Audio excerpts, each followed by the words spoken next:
Hey there, and welcome. Have you ever wondered how a single song can just flip a switch in your head? How it can totally change your mood, push you to run that extra mile, or even make you feel like someone out there just gets you? Well, today we're going to plug in and explore the amazing science of your brain on music. So let's just get right to it. Why does music have this incredible hold on us? We all feel it, right? That almost magical pull of a great song. But what's really going on up there? Turns out it's way more incredible than you probably imagine. So, for the longest time, we've had this idea stuck in our heads. The creative right brain does all the artsy stuff, like music, while the logical left brain handles the numbers. Well, modern science has pretty much blown that idea out of the water. Brain scans show that when music is playing, it's an all hands on deck situation. Your entire brain lights up. All right, so let's start with what we all do: listening. You don't need to be a virtuoso to get the benefits. Just hitting play on your favorite playlist unleashes some serious superpowers in your brain. This is the one we feel most obviously, right? I mean, think about how movie directors use a soundtrack. That big, swelling orchestra tells you something epic is happening. A quiet, sad piano key tells you to feel a sense of loss. They are literally using sound to control your brain chemistry and guide your emotions. And the star of this show is a little chemical called dopamine. Yeah, that's the feel-good chemical. When you get to that perfect moment in a song, the beat drop, the soaring chorus, that killer guitar solo, your brain lets loose a rush of it. It's the same reward system that gets fired up when you eat a delicious meal or even fall in love. So that shiver you get, that's your brain getting a literal hit of joy. Okay, but this brings up a weird paradox, doesn't it? If music is so good at making us happy, why on earth do we reach for a sad, melancholy song when we're already feeling blue? I mean, it seems like we'd be making things worse. Well, it all comes down to connection. When you're in a funk, a super upbeat, happy-go-lucky song can feel, well, just annoying. It can feel like it's from another planet, making you feel even more alone. But a sad song meets you right where you are. It gives you the sense of validation. And it really just boils down to this one powerful feeling.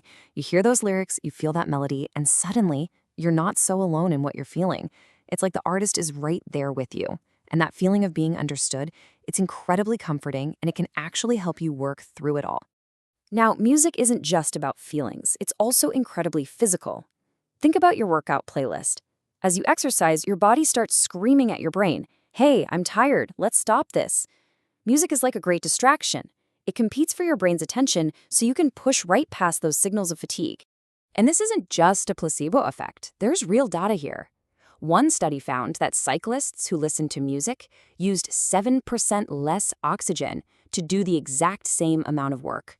So music doesn't just make exercise feel easier, it actually makes your body more efficient. How cool is that? So listening is powerful, no doubt. But what happens when you're not just listening to music? What if you're the one making it?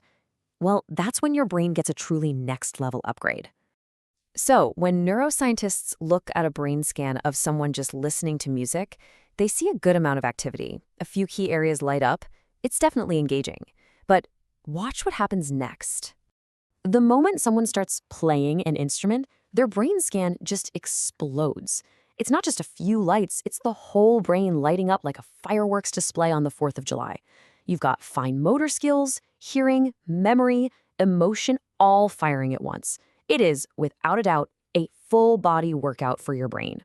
And that intense workout leads to actual physical changes over time. Research shows that musicians' brains are often bigger in certain key areas. They have better connections between the two hemispheres, and they're more sensitive to sound. It's pretty amazing. These changes have huge benefits, especially for kids. After just a few years of musical training, they show better motor skills and can hear sounds better. That makes sense. But what's really wild is that it spills over into other skills, like having bigger vocabularies and being better at things like nonverbal reasoning. Music class is brain class. And you can see the difference clear as day right here.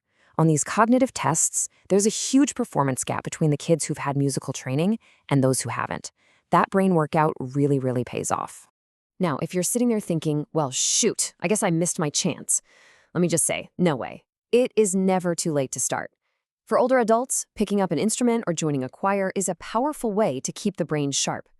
It helps build new connections, creating a kind of cognitive reserve that can fight off memory issues down the road. Okay, so we've seen how powerful listening is and how playing an instrument is even more powerful. But there is one final critical factor that ties this whole thing together, and that factor is you. And I'm not just saying that to be nice, it's pure science. Researchers found that when you listen to music you personally enjoy, it boosts blood flow to your brain way more than listening to music you don't care about. So your brain literally engages more with the songs you already love. So, how do you put this all to work? It's really simple. First, forget what you think you should be listening to. Find the stuff you genuinely love. Second, use it. Put on a playlist when you need a boost or to get through a tough workout. And third, if you really want that supercharged brain workout, think about picking up an instrument. It's never too late. And that's the bottom line. The biggest brain benefits don't come from forcing yourself to listen to Mozart if you can't stand it. The real power is in your personal connection to the music. Your favorite pop song, that heavy metal track, that quiet folk ballad, that's what's going to give your brain the best workout. So I'll leave you with a final thought to chew on. What's that one song for you? You know the one that gets you pumped up, or calms you down, or just makes you feel everything all at once. That's not just your favorite song, it's your brain's favorite workout.